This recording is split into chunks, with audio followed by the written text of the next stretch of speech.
নমস্কার সকলকে। আজ আমি আপনাদের সাথে শেয়ার করব আলু দিয়ে বাটা মাছের ঝোল।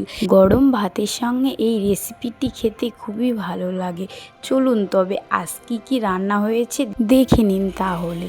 প্রথমেই ভাত, এবার আলু পটল দিয়ে তরকারি, আর কিছু মাছের সর্ষে বাটা করেছিল, আর আলু দিয়ে বাটা মাছের ঝোল। চলুন তবে রেসিপিটি দেখে নিন।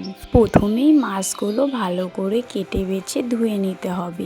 এরপর কিছু লবণ ও হলুদ গুঁড়ো দিয়ে ভালো করে মাছগুলো মেখে নিতে হবে।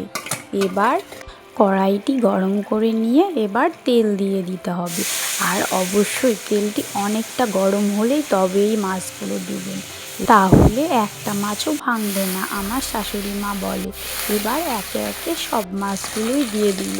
দিয়ে কিছুক্ষণ রেখে দেওয়ার পর অনেকটাই একদিকটা হয়ে এসেছে, তাই অন্যদিকে উল্টে দিচ্ছে। এবার নাড়াচাড়া করে লাল লাল করে ভেজেও নিয়েছে, এবার নামিয়েও নিচ্ছে।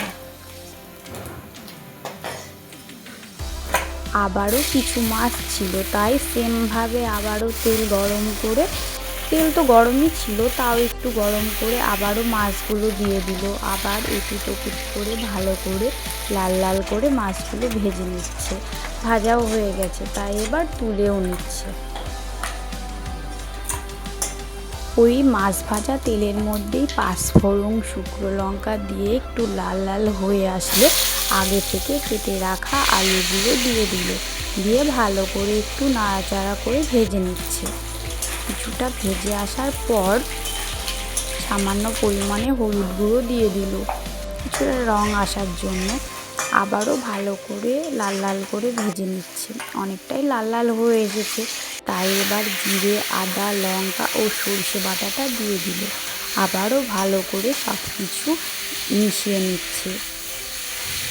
অনেকটাই কষিয়ে নিতে হবে, তাই এবার একটা টমেটো কুচিও দিয়ে দিল, আর কিছুটা পরিমাণ হলুদ গুঁড়োও দিয়ে দিল।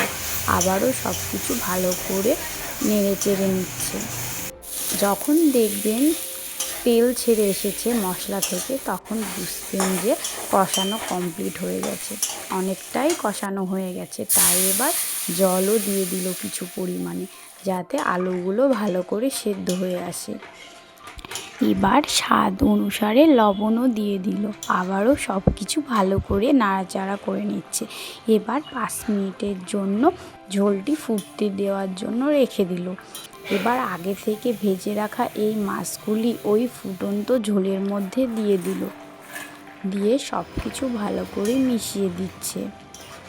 একটু নাড়াচাড়া করার পর কিছুক্ষণের জন্য একটু ফুটতে দেবে। অনেকটাই ফুটে এসেছে, তাই এবার নাড়াচাড়া করে নামিয়েও নিচ্ছে। আমাদের তৈরি হয়ে গেছে আলু দিয়ে বাটা মাছের ঝোল। কেমন হয়েছে রেসিপিটি অবশ্যই জানাবেন, আর আপনারা একদিন বাড়িতে এমনভাবে তৈরি করে দেখবেন, আর দিয়ে আমাকে অবশ্যই জানাবেন। মা আমাকে খেতেও দিয়ে দিয়েছে, খুবই ভালো হয়েছিল। আজকের ভিডিওটি আপনাদের কেমন লাগলো অবশ্যই জানাবেন। ভালো লাগলে অবশ্যই লাইক ও কমেন্ট করবেন, আর চ্যানেলটি সাবস্ক্রাইব করা না থাকলে অবশ্যই সাবস্ক্রাইব করবেন।